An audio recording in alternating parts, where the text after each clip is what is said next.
So good morning, welcome to the Alpine Church of Spiritual Living. Glad to have all of you here. My goodness gracious, this is fabulous.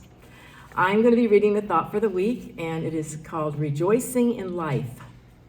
Thank you, thank you, thank you. That is what is resounding from within me as I pen this final thought. 21 years ago, oh come on, don't start that already. 21 years ago, as I stepped up to the pulpit ministry, I had no idea how many wonderful and challenging life experiences awaited me. I began writing these thoughts 20 years ago, the week of the Cedar Fires. And wouldn't you know it, the topic was gratitude. That small insert began to grow each continuing week and became my seed thoughts for the upcoming Sunday's message. I have loved writing these, and I have heard from many of you how much they have helped you in some way, or for that I am grateful. If the paper had a budget to compensate me for going forward, I might just continue, but alas, that's not such the case. Sunday's topic is rejoicing in life, and what a joy it is to live this life of God, each of us in our own unique and wonderful way. Rejoicing, being grateful, and focusing on the positive enlivens the soul and brings rich rewards we could never orchestrate on our own. Life responds and reflects back to us what we put into it. And when I say life, it encompasses all the various forms, physical and spiritual, that make up existence. There is so much of life that is a mystery, so much we yearn to understand, and yet the divine reality is beyond finite comprehension.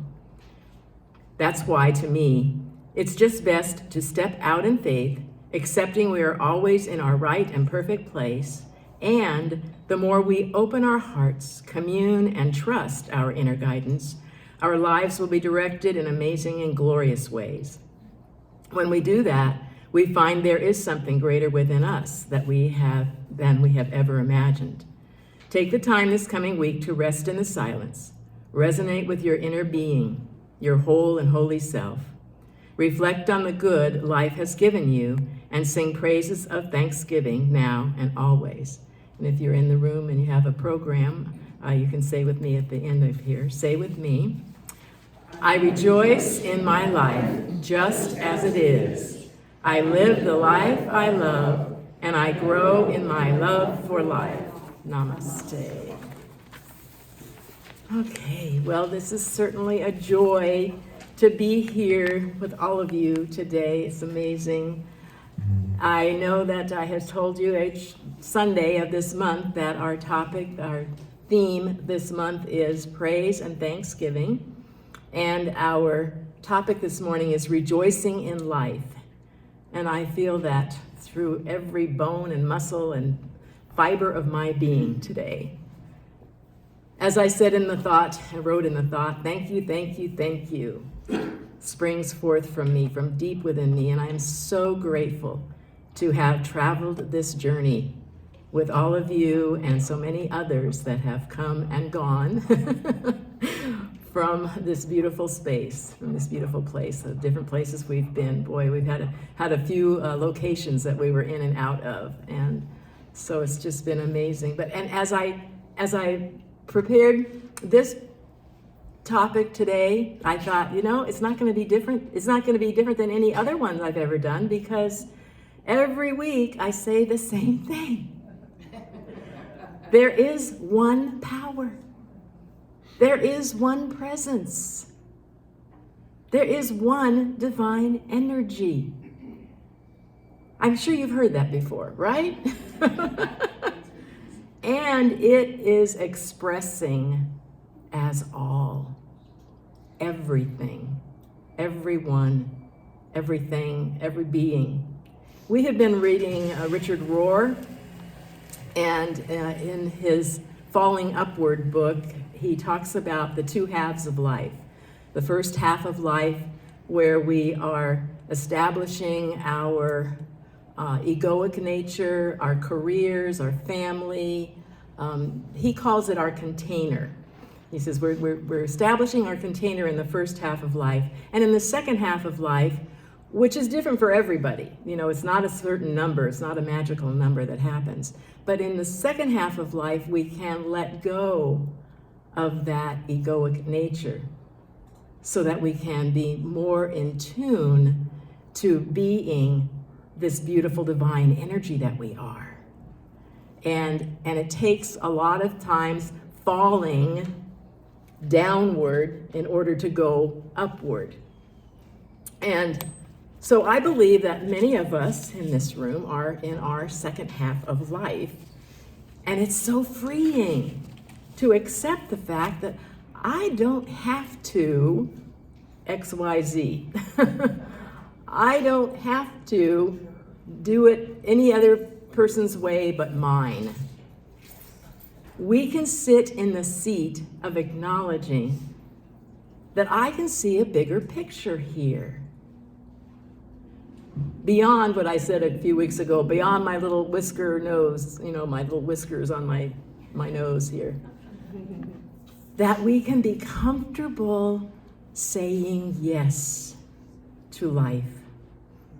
We can be comfortable looking at life and knowing, being so comfortable that God is here with me, and no matter what happens, I am ready for it. I wanted to share with you one of Richard Rohr's, I read this every day, one of my 7 readings I do, Yes and, which was recommended by Martha Creek, my mentor, and I read 2 of them a day, okay? And this one I thought was so perfect for today. Perfection is precisely the ability to include imperfection. In an authentic Navajo rug, there is always one clear imperfection woven into the pattern. And interestingly enough, this is precisely where the spirit moves in and out of the rug. The Semitic mind, the native mind, the Eastern mind, and in parentheses, to which, by the way, Jesus would have been much closer, on parentheses, understands perfection in precisely that way. The East is much more comfortable with paradox, mystery, and non-dual thinking. In contrast, the Western mind has been much more formed by Greek logic, which is very clear, very consistent, and very helpful, by also being dualistic. It seems to me that we first have to succeed at good dualistic thinking before we can also experience its limitations. But most Western people just stop there and find that they are unable to deal with death, suffering, the illogical nature of love, and any honest notion of God, mystery, or infinity. Perfection is not the elimination of imperfection, as we tend to think. Divine perfection is, in fact, the ability to recognize, forgive, and include imperfection, just as God does with all of us. Only in this way can we find the beautiful and the hidden wholeness of God underneath the passing human show. This is the pearl of great price, in my opinion. Non-dual thinking and seeing is the change that changes everything. It makes love, mercy, patience, and forgiveness possible.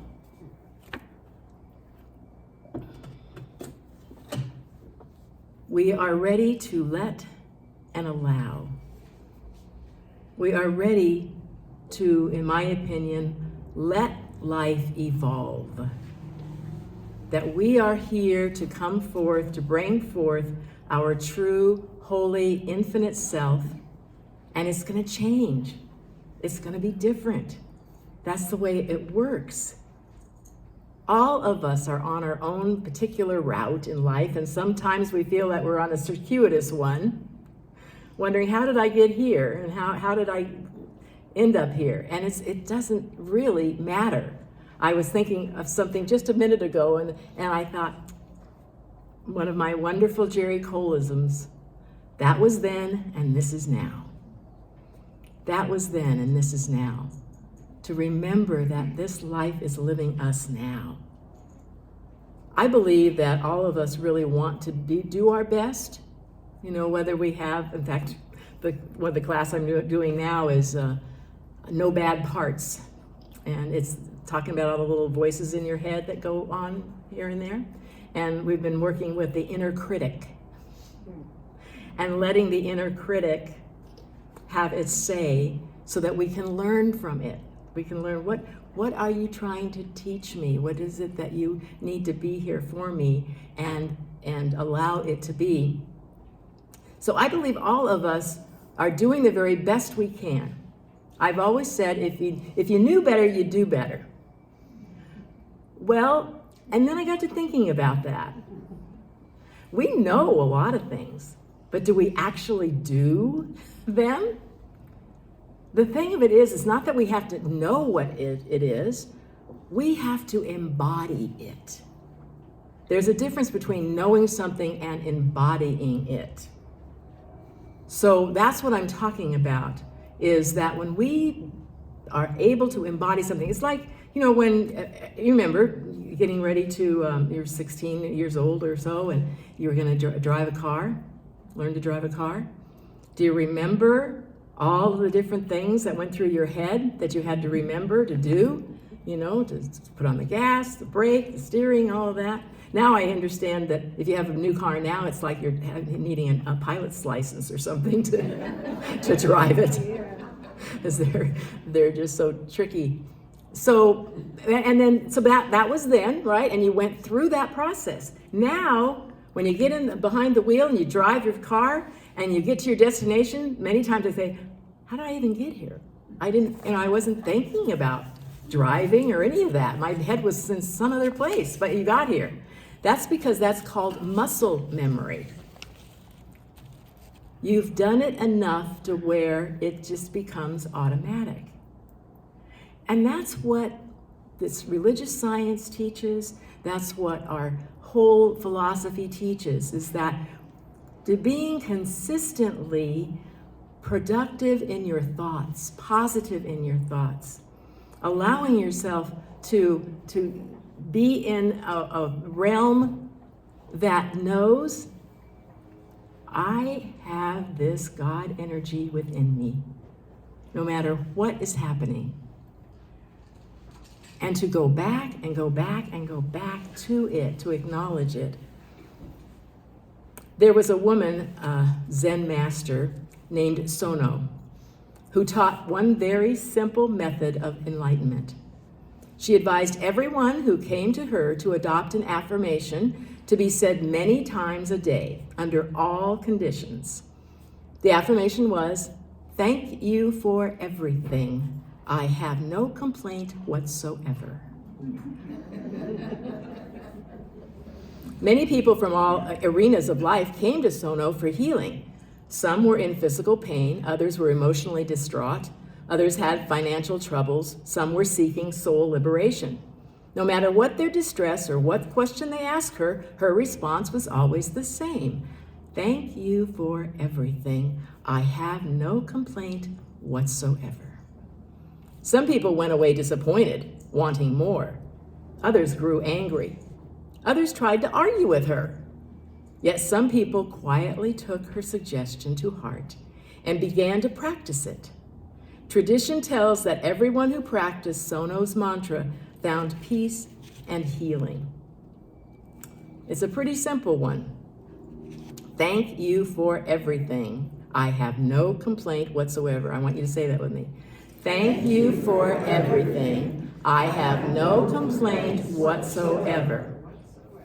Whatsoever. And it reminds me of our welcoming prayer. We've been using the welcoming prayer. If you want to go on the website, it's posted there. It's a lot longer though than this. This is pretty quick, and just to welcome everything. Ernest Holmes, the founder of religious science, wrote meditations in his textbook.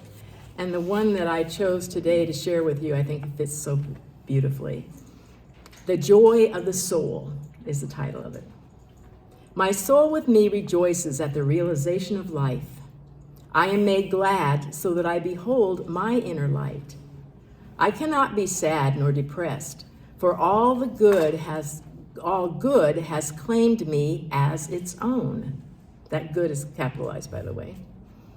O soul within me, rejoice and become glad, for thy light has come and thy day of salvation is at hand. Be still within me and behold him who sitteth on high. Now, those might be old-fashioned words, but I think the essence of it is very heartwarming.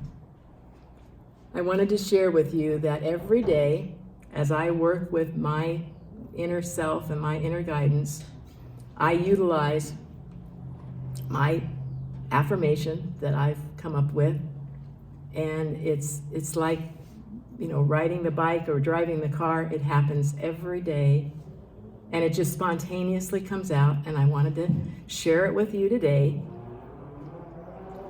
I'm always finding rainbows, knowing good comes my way. My dreams can always be fulfilled as I love each day. Some fellows look and find the bluebird. I always look and find the sun. Some fellows make a winning sometimes. I always know my good will come. Believe me, I'm always finding rainbows, knowing God's ever-present goodness is mine. I just want to simply say thank you, thank you, thank you for sharing your love. Thank you for sharing your joy. Thank you for sharing tears with me. May each and every one of you be blessed beyond measure. Namaste.